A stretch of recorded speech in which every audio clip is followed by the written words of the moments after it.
I'm Dr. Vanessa Sinclair, and this is Rendering Unconscious. My guest today is Brianna Suslovic, a licensed master social worker with a background in community organizing, racial justice and equity work, clinical social work, psychotherapy, and wellness support. She has an upcoming group on Situating Abolition, which will be held on Sundays in June, beginning June 6th, from 9:30 a.m. till 11 a.m. Eastern Time. The group is on a sliding scale. For more information, please visit her website, briannasluslovic.com, and follow her at Instagram at Brianna Suslovic. BriannaSuslovic.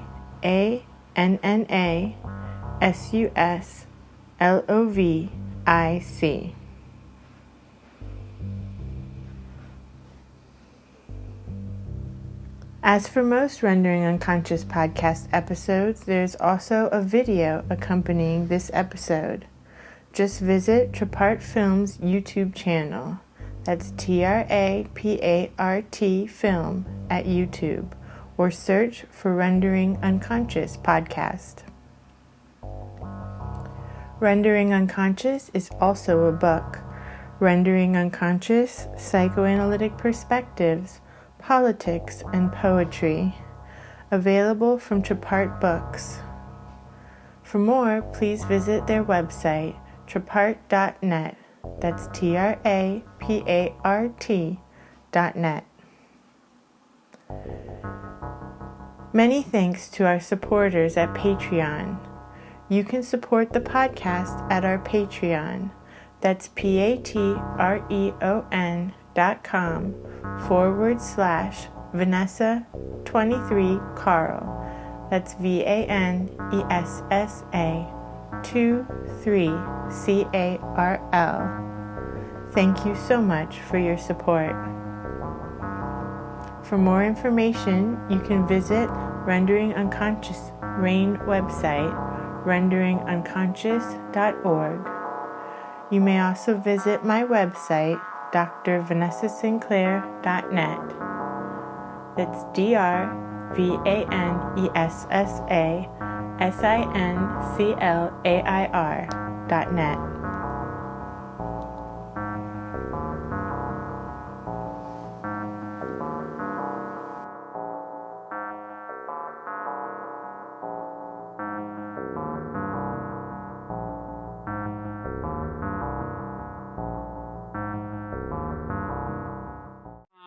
So I'm Brianna Suslovic. I am a clinical social worker in Brooklyn, New York, and I have a bit of a background in a little bit of psychodynamic and psychoanalytic work from my MSW at Smith, and I have also grown to love studying and thinking about things through an analytic lens, primarily because I think those theories have a lot to tell us about the ways that group dynamics and political dynamics play out. So from that perspective, I find a lot of my interests ultimately coming back to theories that I think have their roots in a lot of really analytic ways of seeing the world, and also certainly in my own practices.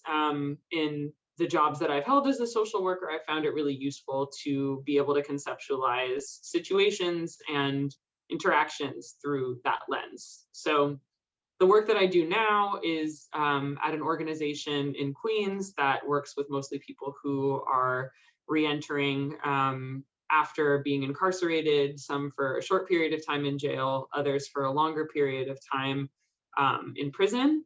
And the organization provides many services, but the area that I work within is our mental health clinic, with a mix of clients who are mandated to treatment by the court or by parole or probation, along with some clients who are interested in voluntary treatment to most of the time begin processing things like anger and trauma that feel very prevalent in their day-to-day existence. So in this role, I've had a lot of really positive experiences integrating psychodynamic thought.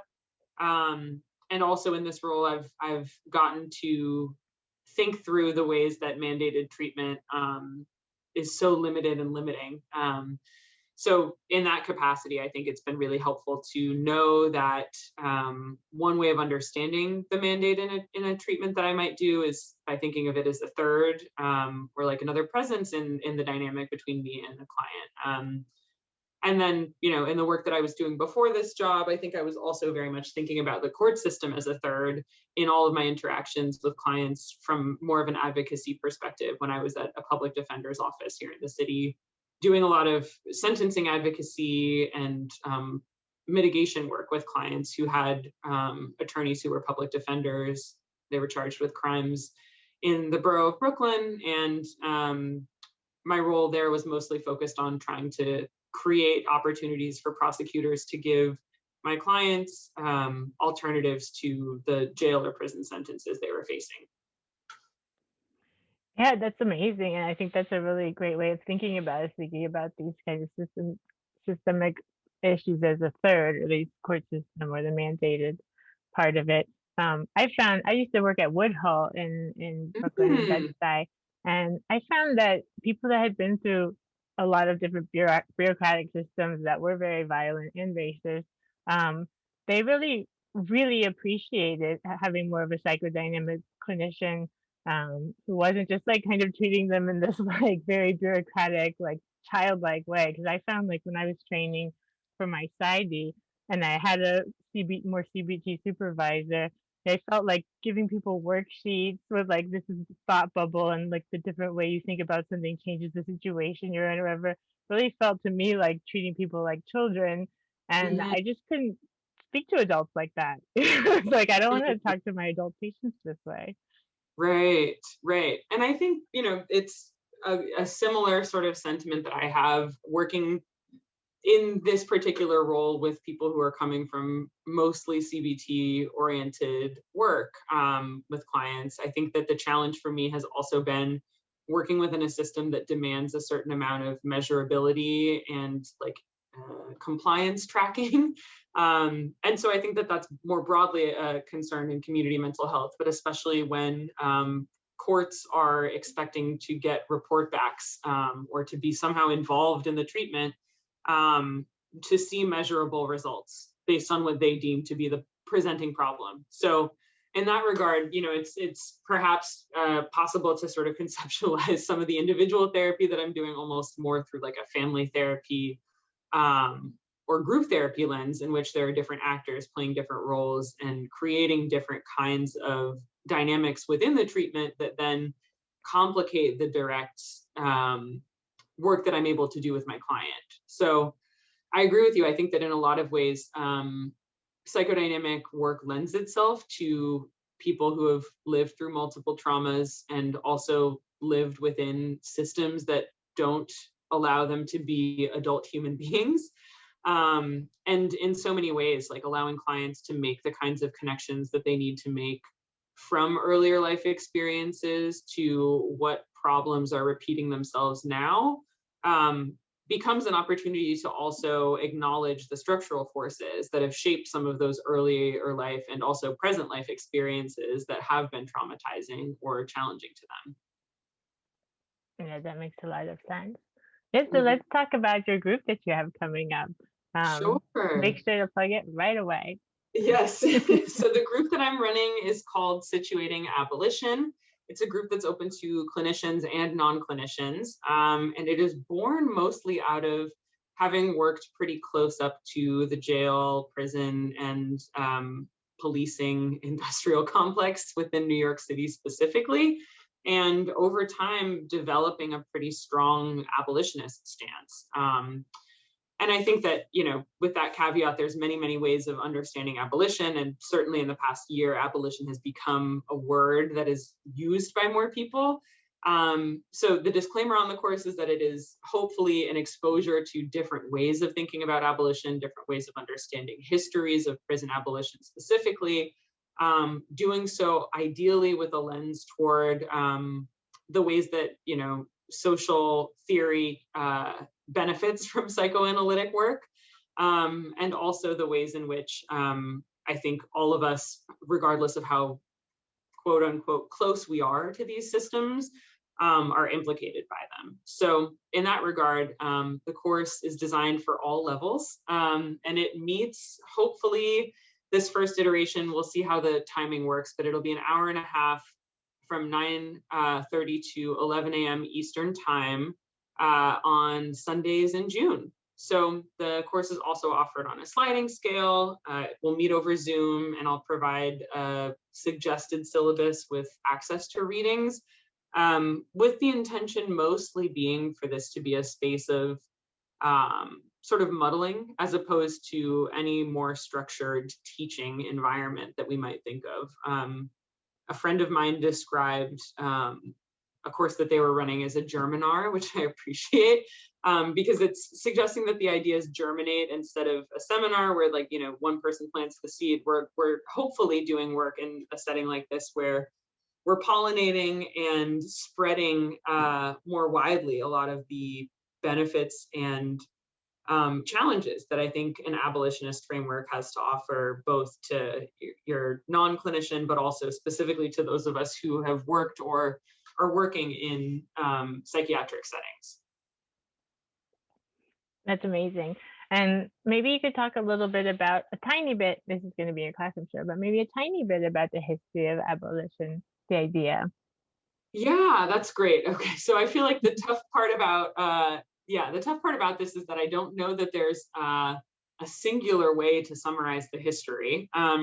But I will say that I think some of the most prominent voices who have consistently advocated for abolition in the United States context, specifically the two names that come to mind most readily are Angela Davis and also Ruth Wilson Gilmore, both Black women, both have been sort of involved in sort of academic discourse around abolition for decades at this point.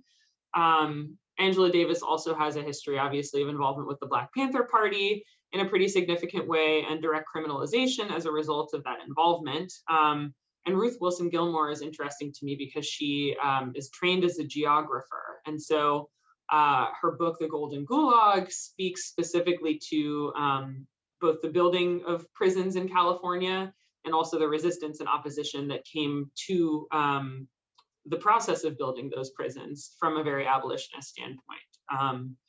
I think the other folks who I really respect, whose voices are a part of the conversation around abolition in the United States, are Mariame Kaba, who runs a blog and Twitter called Prison Culture. She's a former youth worker, and I think has a lot of really helpful perspectives on how abolition is an ideology that young people are able to take up and also to enact.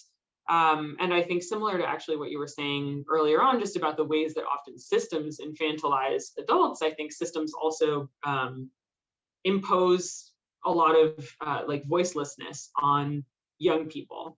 So I think her perspective is really wonderful in that regard, that she offers this very sort of practical approach that's based in understanding young people as a part of the work that we have to do. I think also, certainly there are a lot of other really wonderful scholars who've written about the prison industrial complex. I think a lot of people have come to understand what they do understand through the work of Michelle Alexander, who wrote The New Jim Crow. And I think that the other sort of ideas and work that's sort of being advanced comes sometimes through collective voices. So through organizations and organizing groups like Critical Resistance, which is a national network of incarcerated and free world folks who have been very much involved in trying to dismantle as many aspects of the prison industrial complex as possible for quite a while at this point. So it is really exciting to me that there are so many, I think, Black women-led moments in the US history of abolition, as someone who's multiracial and Black. And that I think also that tells us something very important about who is likely very directly impacted by policing and by incarceration and by the structure of most criminal legal systems, not just in the United States, but I think specifically in my knowledge base in the United States.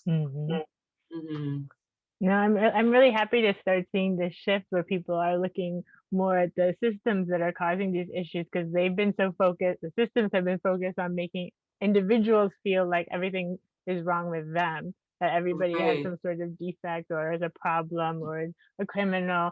And I'm glad to see the shift happening where people are starting to realize that there's not something wrong with everyone. Right, exactly. And I think that when we zoom out and also like take some of the key sort of like diagnostic tools that we have that we are applying to individuals and think about those same diagnostic tools on a bigger scale, it gives us an opportunity to understand the ways in which, for example, I think prisons are often this way of dissociating problematic actions that have been projected onto people out of the mainstream consciousness. So, understanding the ways that for Americans, it has been a simpler and more straightforward solution to lock people up for decades than to think about like the other ways that the money and attention and manpower that goes into the prison system could be utilized to prevent, what I think is often referred to as recidivism, or the idea that someone would then end up back in prison after spending a significant time in prison. So in many, many ways, I think it is really exciting to see that this is finally the level of sort of understanding that people are arriving at, where it's not just about individual problem people, but about a system that is designed to problematize people. Yeah, exactly. And it's something like, even though the US is only like 4.5% of the world population, it has like 20 or 25% of the prison population. Yeah. I think that the sort of disproportionate numbers there are also really fascinating to think about, even on the scale of sort of like procedurally how people become locked up in the United States. So, I'm in New York, and New York recently passed some bail reform laws, but I think in the majority of other countries, it's actually pretty uncommon for people to be detained on bail before trial. I think that the other thing that's very alarming to me about the way that the criminal justice or criminal legal system works in the United States is the number of cases that are resolved through plea bargaining and a guilty plea without a trial. And so I think in both of those kind of procedural moments, one in which, if you are able to vouch for your goodness as a person through your wealth, you're allowed to go free. Also, then the other system being, the assumption actually is not anymore that people are innocent until proven guilty, but that people need to cop out to something and say that they're guilty or say that they're bad, so that they can, have their case processed more quickly and potentially get a better deal than the sentence they would face at trial. Both of those, I think, practices really reinforce the idea that anybody who is arrested is automatically entitled to less agency and less social support and less access to, the things that could have prevented an arrest than the people who remain very far outside of these systems. Yeah, no, it's so messed up. And thinking about these deals that are made that are really like, they seem like these power plays more between lawyers rather than having anything to do with the actual client or person that's been arrested. Right. And I think that, based in my previous job, I think that the sort of like challenge that exists often in general, like social service or community mental health settings, in which someone has to be able to prove that they meet a threshold of clinical need, or, that they're a positive clinical case in order to receive services. I think the same kind of mentality translates into the kind of plea bargaining that happens, at least in New York City, pretty broadly, where for cases where a prosecutor or district attorney is unwilling to make an offer and wants to go to trial and win a case against somebody, the way around that is to write something called a mitigation report, which is, in my eyes, basically a biased psychosocial of somebody that intends to portray them in the most sympathetic light, offer insight about the ways that systems have played a role in ongoing quote issues that somebody might have experienced prior to their arrest, and to use that document as a way of convincing the attorney for the state that somebody is deserving of an opportunity to not be locked up. So I think that with that mentality, it's very difficult, obviously, to be able to actually portray someone in their full humanity in a single document. There has been a push to allow for more video mitigation. So there are now, filmmakers who have, been able to create like 5-minute films for people. And that kind of work is really exciting in some ways from a narrative standpoint, but the context in which this communication is happening, I think, is something that gets lost pretty easily, which is, that ultimately like one person's freedom and liberty is actually just in the hands of another person who has the ability to choose how extensively they would like to get to know the other person involved. Most of the time, I think also like prosecutors who are doing work for victims of crime are engaged in the kind of splitting that I think has to happen in order for this system to remain as reified as it is, right? Their job is to be advocates for victims in their eyes, and in doing that work, they're allowed to have access to a huge amount of discretionary power because we've deemed them to be on the victim side and the attorney for a defendant to be on the side of the perpetrator. Again, like the assumption is sort of like in the room before the people are in the room. So I think from that perspective as well, it's a very humbling dynamic to step into, to be involved in the kinds of negotiations that happen for misdemeanors and felonies that often erase someone's wholeness in favor of creating a narrative that works for a specific person in charge of deciding what happens to them. And yeah, I think that again sort of speaks back to the level of bureaucracy and level of sort of monotony that becomes a part of a system that becomes as big as the United States criminal legal system. The number of cases that have to be processed, the number of cases on a public defender's caseload, the number of cases that a prosecutor has going at one given time, like all of those are additional factors that contribute to the sort of pressures of wanting to succinctly communicate, the most horrific thing that's happened to someone as a reason why they should be given more leniency in whatever punishment is deemed appropriate for them. So I think within that split of like victim and perpetrator also, there's not room for any sort of abolitionist thinking to emerge. I think the way that I understand my own desire for abolition is that having worked with people who are accused of doing horrible things, I also know that horrible things have been done to most of them, and understanding that the idea that someone who is victimized will never again cause harm or has not caused harm prior to being victimized is not a particularly realistic or integrated understanding of human nature. So I think I fall back on Melanie Klein a lot and think a lot about the ways that particularly like splitting and dissociation become a part of every micro interaction that happens within this broader system that promotes the kind of splitting on a larger scale. Mm-hmm. Yeah, no, I mean, it's terrifying. It's terrifying how much power these systems have over people's lives. Mm-hmm. Yeah. I think that it feels very much scary to me in the way also that people outside of the system, I think, have so few opportunities to witness it. I think that that's something that has also been part of my sort of process in designing the group is figuring out ways to make sure that everyone has the same understanding of the basic procedures that happen in a criminal court case that might lead to someone being incarcerated.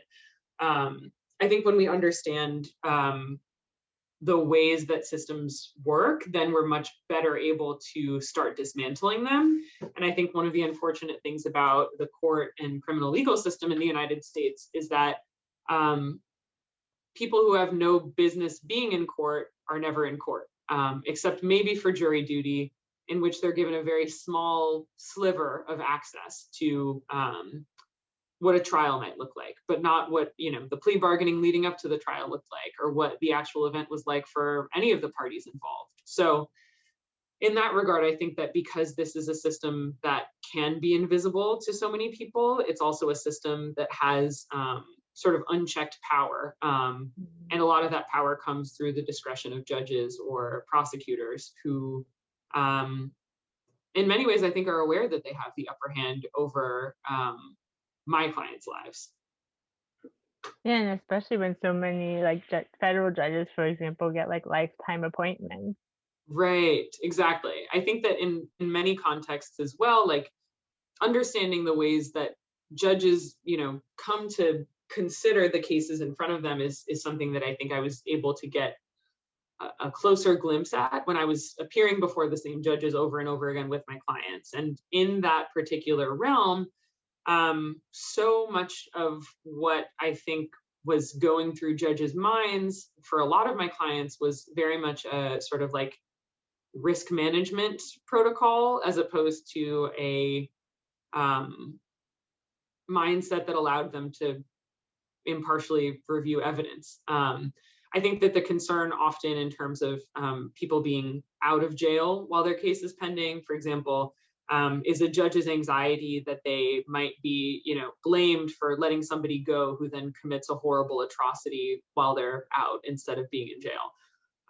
So the idea of jail as a place where people are, confined because they can't pay bail is one that's being phased out now because of bail reforms. But there's still quite a lot of anxiety about a group that we have deemed to be violent felony offenders or violent felony defendants as a class of people who maybe are still going to be held, just not with bail. Like they'll be remanded without any option of getting out of jail while their case is pending, unless there's a judge who decides that it's okay or safe or low enough risk for them to be released. And the release could still involve regular check-ins with, the sheriff's department or an electronic ankle monitor. So understanding judges' anxieties about being seen as lenient or being blamed for future harm, I think does a lot in terms of my understanding of the kinds of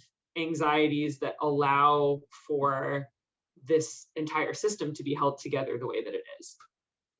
Yeah, exactly. It's like more about the judges and the prosecutors and less about the actual clients, the actual people Right. being put through the system.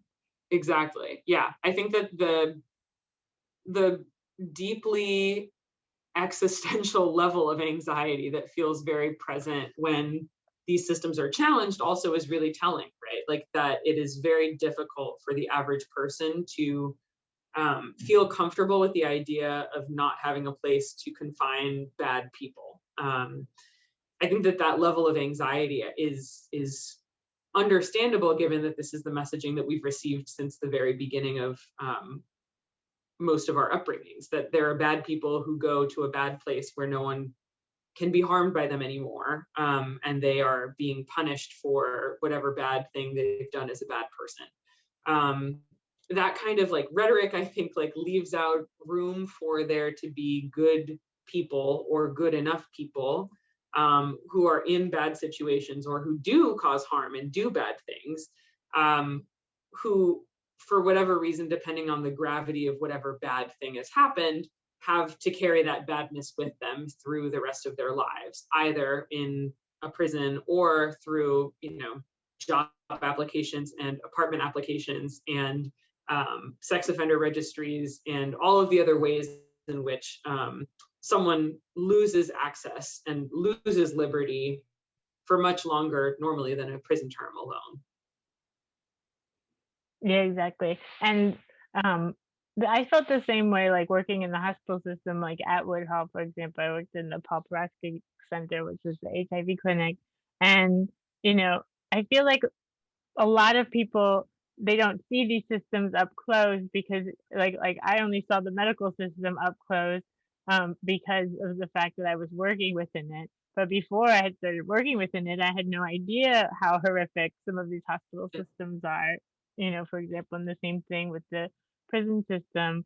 And so I think for a lot of Mhm. people, there's a lot of will for ignorance, but there's a lot of just ignorance. They're just not exposed to it. They don't think about it, and they don't really know what's going on. So talking about it and raising awareness is so important. Exactly, right. And I think that as someone who came into this from my, super clinical MSW where I worked in hospitals, getting up close to the court system in particular was such a steep learning curve, that I also felt like the beginning of my work with clients was work that indicated that they knew much more about the system than I did. And of course they did, because they had been living in it. Whereas I was a newcomer who had been able to opt out of it for, the first 23 years of my life. So stepping in and learning about like the process of someone getting arrested and arraigned and potentially having bail set on them, and then potentially being locked up while their case was going on, and then potentially agreeing to a plea deal that would send them upstate to prison in, upstate New York for a year or two more. That procedure was not something that I had any familiarity with when I first stepped into doing this work. And I think I also entered into the job very much with the fantasy that the clients that I was working with would all be innocent and wrongfully accused. And so I think that in many, many ways, my own sort of naive approach to this work initially came from a place of emerging narratives at the time, I think, around the ways that there were so many wrongful convictions that were being overturned by groups like the Innocence Project in the United States, for example. So getting access to that narrative in some way like fueled my interest, but then also immediately I felt compelled to have to let go of that narrative for the sake of being able to do the work that I wanted to do from a place of seeing someone not as just, a flattened good or bad. Especially given that I think like the clients that I work with have the same kind of complexities and flaws that most people have. And so understanding that somebody's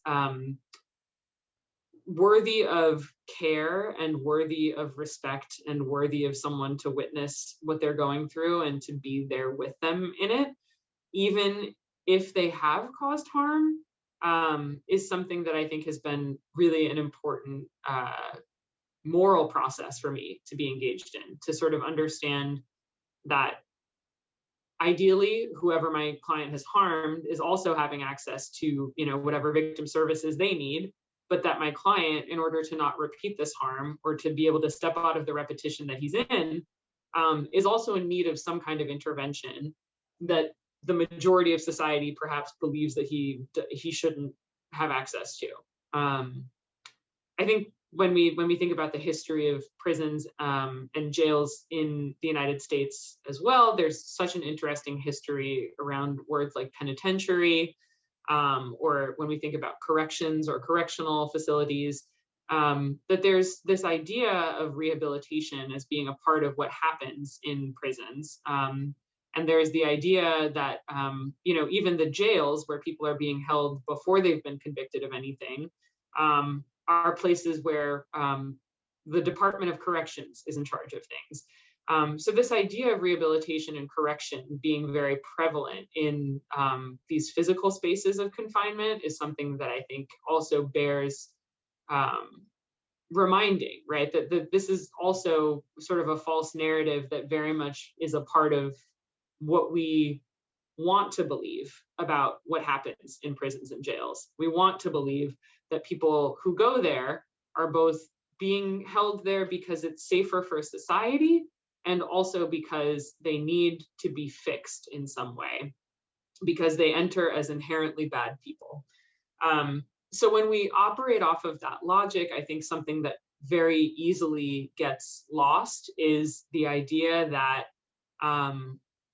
harm is done in all of these places on a very big scale, perhaps to a greater extent than it is possible to do healing or restorative or rehabilitative work in any of these places.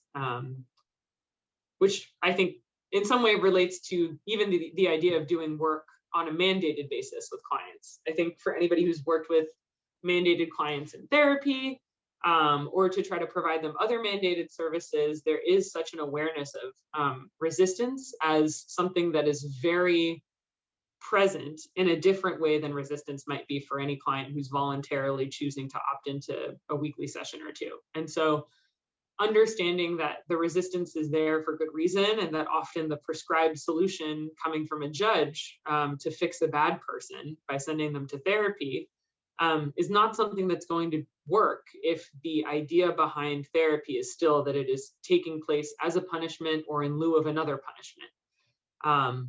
I think that that's been the biggest realization for me, that mandates are not an effective way to create any kind of change in any person who doesn't want to be in treatment or to participate in any sort of self-change because a judge or a court is holding a jail sentence over their head. That makes a lot of sense too. And that's what I found, like, also with like the more psychoanalytic treatment instead of like the more CBT or procedural based treatments, like it ultimately has to come from within the person. Right.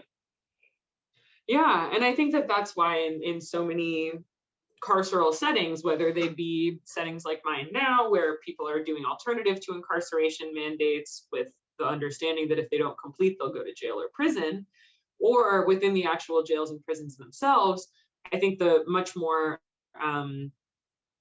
convenient option in terms of treatment is often to take like psychoeducation and manualized treatment as the only approach that might possibly work, because it involves a lot of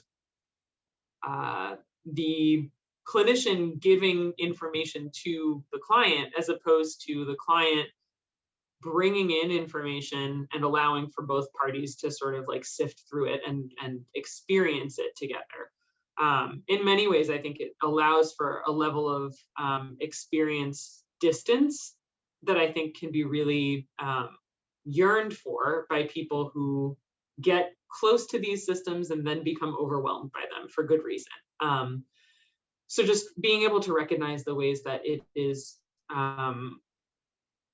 not surprising that we would see a one-size-fits-all solution or set of ideas that sort of appear in multiple areas, right? Like it's not necessarily like a CBT problem. It's a problem of parole officers choosing to refer every client they supervise to the same 3 services of anger management, substance use, and mental health counseling, whether or not any of these clients would actually be in a place to benefit from those services. So I think that in many, many ways, the sort of infantilization that you were describing at the beginning is something that gets magnified the longer that somebody stays within a carceral system. Well, that makes sense. And I saw that you're going to have another group as well. Yeah, so I'm definitely excited to get this one up and running as well. I don't yet have information on timing, but I'm excited that there's interest in this because it's something that I've been thinking about for a while, which is just that there's been an advent of the phrase trauma-informed care across not just psychological modalities, but also in medicine in general, and also in nonprofit settings where social services are provided. There's a huge emphasis on what trauma-informed care has to offer to all of these locations and settings and encounters. And I think on the one hand, I'm very bought in on the idea that if we all have an awareness of the potential traumas that we carry around in ourselves and that others may also be carrying, we're better people to each other.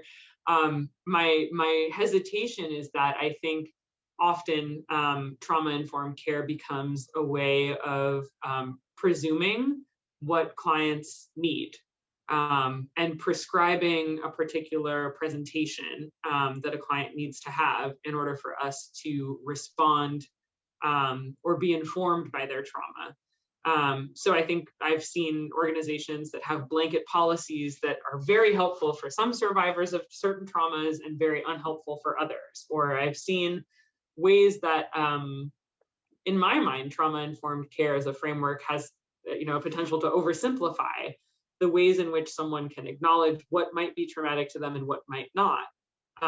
So it's a kind of thinking that I think has the risk of creating new problems for us to be thinking through. And so with a lot of the discourse that exists around trauma and risk and resilience, I'm putting together a syllabus with some of those ideas wrapped up in it, with the hope that that group in particular can be majority clinician or majority case manager, at least, so that people who are located within these systems that have adopted or tried to adopt this mentality and this way of operating have a place to be able to critically process what some of the implications have been in their work, and what ways our work can still be trauma informed or can still be responsive to the traumas that many of our encounters will inherently uncover, without necessarily doing the kind of flattening that I think is very possible with any sort of trend like that. Yeah, exactly. It's like the same thing. This is not so one way or the other. People are complicated and complex. You can't oversimplify right. any of this. Exactly, right. And there's not a prescribed way to respond consistently to any experience that someone might come in with. There's ways to be informed by different ways of being and thinking, but it feels very oversimplified to me to say that the whole story is that everyone just has to make sure that you allow the client to sit closer to the door than you, and they don't have their back to the door, and that's all you have to do to be informed. So things like that, I think, are on my radar as areas that I want to be able to explore with other people. And I am really excited for this group to come together after I finish Situating Abolition. Yeah, I think it's really great that you're doing these groups and, these kinds of continuing education, not just the continuing education that we have to do for our state licenses, but like real continuing education of things you're really interested in, and getting different perspectives and learning different theorists and theories is really important, because you can pick and choose from them. Like when you're with different clients, this theory might come into mind versus another, and one might really resonate with me, but depending on who I'm sitting with, I might have other theorists or ways of working come to mind to work. So Exactly. It's great to have all these kinds of tools in your pocket as a clinician. Yeah, I'm super excited about the response I've gotten so far to Situating Abolition, and I really appreciate what you just said, because I do think that it is a stance or a way of thinking about the world that I've grown into, and I'm excited to see other people who want to grow into it and who want to also make some of the connections that I haven't made myself because of my own line of work, but with regard to working, for example, in hospitals and working in psychiatric units, and understanding the ways that a lot of the carceral attitudes that exist in prisons and jails are also present in these other locations where so many of us in this field are located. So I am really, really excited to be able to share it, and also excited to hopefully have other people who can teach me a lot.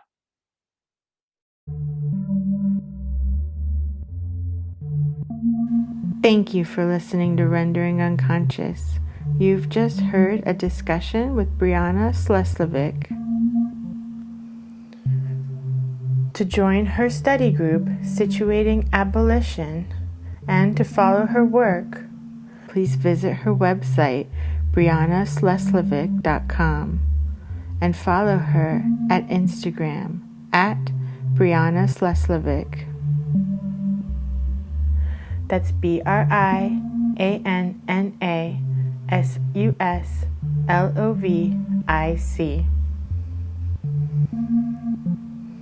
The Situating Abolition group begins on June 6th and runs for 4 weeks on Sundays in June from 9:30 to 11 a.m. Eastern Time, and is available on a sliding scale. For more information, you can visit Rendering Unconscious website, renderingunconscious.org. You can also visit my website, drvanessasinclair.net. Check out other Rendering Unconscious podcast episodes at YouTube. Every episode of Rendering Unconscious has a video at YouTube. Just visit Trapart Film's YouTube channel. That's Trapart Film at YouTube. Rendering Unconscious is also a book. Rendering Unconscious, Psychoanalytic Perspectives, Politics, and Poetry. Available from Trapart Books.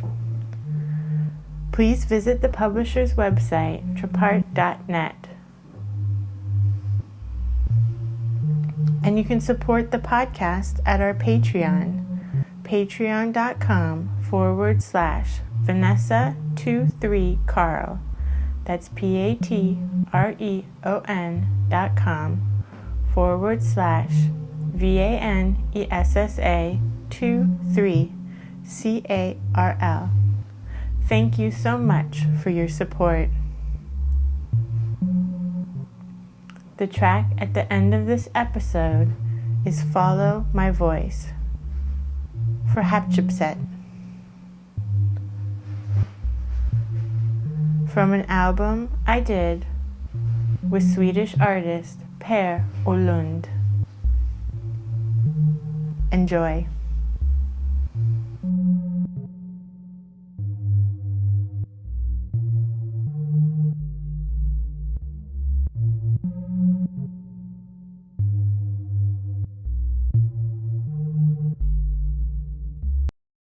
Every day that I was in Egypt, I saw the sun rise and set. Every single day. If I could travel anywhere, I would travel everywhere with you. One endless trip with occasional stops to assemble the documentation. We make art of what we experience, and as what we experience is interpreted by us as art, we have come to inhabit a zone that is creatively ultra conducive to new ideas and experiences. And then we make art of those too.